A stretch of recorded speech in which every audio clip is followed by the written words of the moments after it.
Hello, and welcome to December 3rd, our three-day mini-fest to celebrate International Day of Persons with Disabilities, or the United Nations International Day of Persons with Disabilities.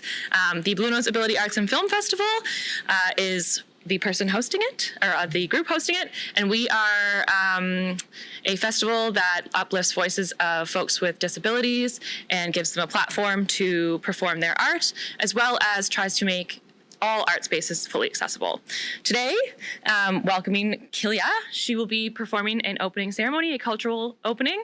Killya Chaska resides in Chibuktuk, Nova Scotia, but is originally from Listuguj, First Nation in Mi'kmaq territory in Quebec, Canada.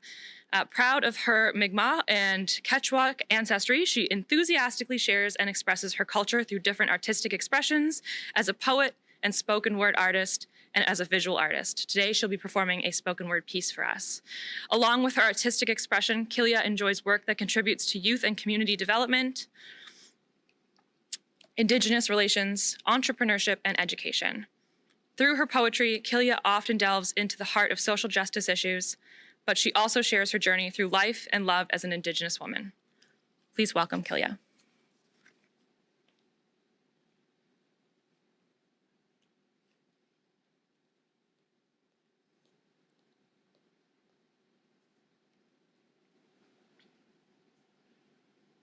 I'm going to ask you to look at your surroundings and take note of how comfortable you feel. You know, one of those moments where you'd like to share with someone like, oh, how I wish you were here. The sun is freckling faces and the ocean breeze tussling hair. Maybe you're laying on the grass at Citadel Hill, or perhaps you're at Parade Square. It's not hard to see me standing on that same ground, but it's the complexities that linger when my voice is no longer around. What can you tell me about this place and the faces that look like mine? And can you tell me why there is no Indigenous presence in these spaces that have excluded us by design? If our perspectives are ignored, then your children will not see. They'll only see performative action without the depth of sincerity. And I also ask that you be conscious of the land upon which you stand. Feel it now and reflect on your responsibility to this land. And I don't mean just acknowledging in fleeting thought who it belongs to and then patting yourself on the back, but acknowledging the long list of things that you could do and how much you have left to unpack.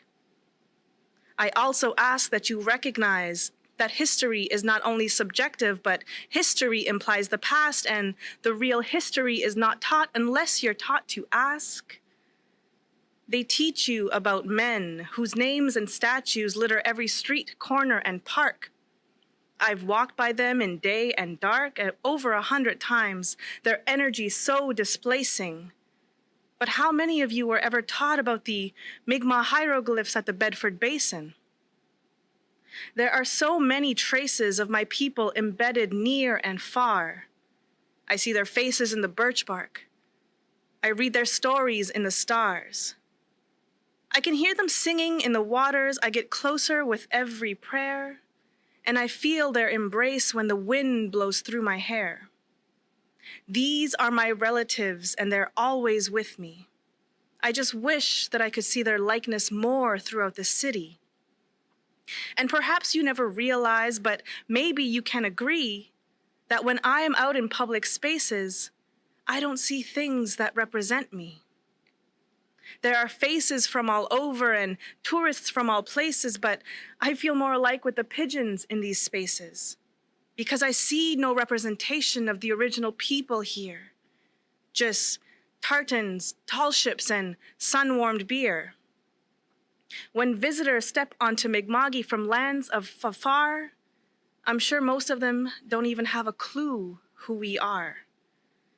Not even a sign that says, Jalasi Mi'kma'ki, we welcome you.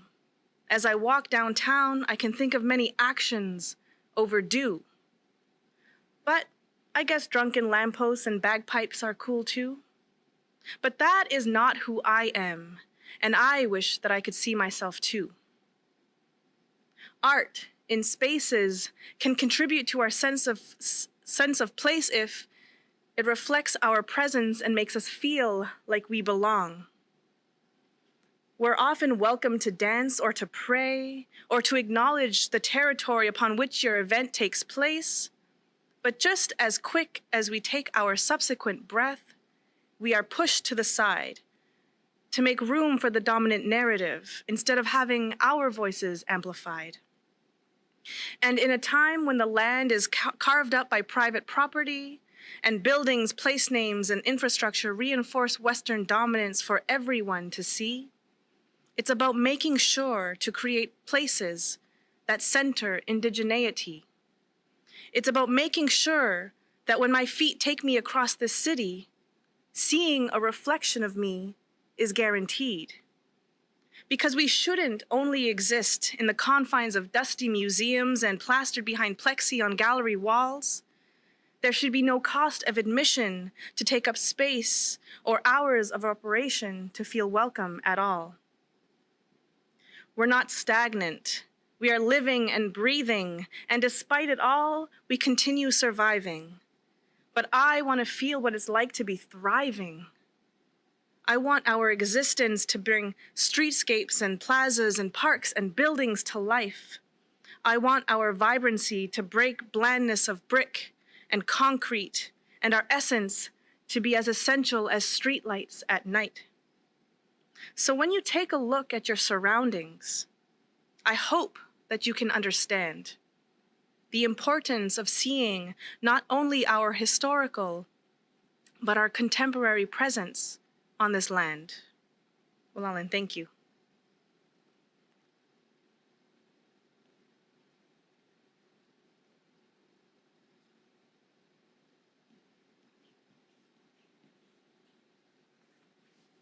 Thank you very much, Killya. That was lovely and very important.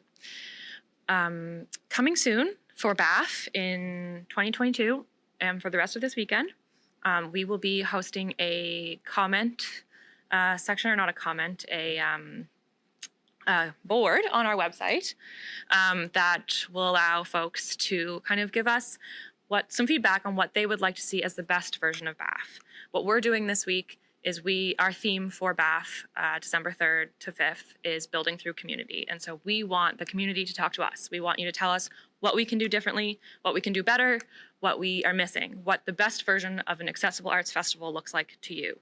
And so that's what we're bringing here this weekend, and also what we're trying to do in 2022. So please give us your feedback. Let us know what's going on. Let us know what you want to see, what kind of shows might be interesting to you, and what might be the most exciting version of BAAFF for folks with disabilities and for folks who want to view some amazing art. Also, in the next year, we'll be hosting a mentorship program. Those applications will be coming in January, so stay tuned. We'll let you know what that's going to look like and who's going to be a part of it and what kind of mentorship you might be able to get. But it's going to be very exciting, so keep an eye on our website and on our social medias. For the rest of today, you'll see a workshop with Mariah Pelly-Smith, who is absolutely lovely. She'll be doing a workshop on some social media and branding. And then later tonight, we will be watching Our Hearts Aren't Disabled, and then followed by a chat with the director, Josh Dunn. He's phenomenal, so please tune in for that. It'll be a very inspiring conversation and very interesting film. And then the rest of this weekend, we have some really cool stuff, so check out our website, BAAFF.ca, and we will see you later. Thanks so much.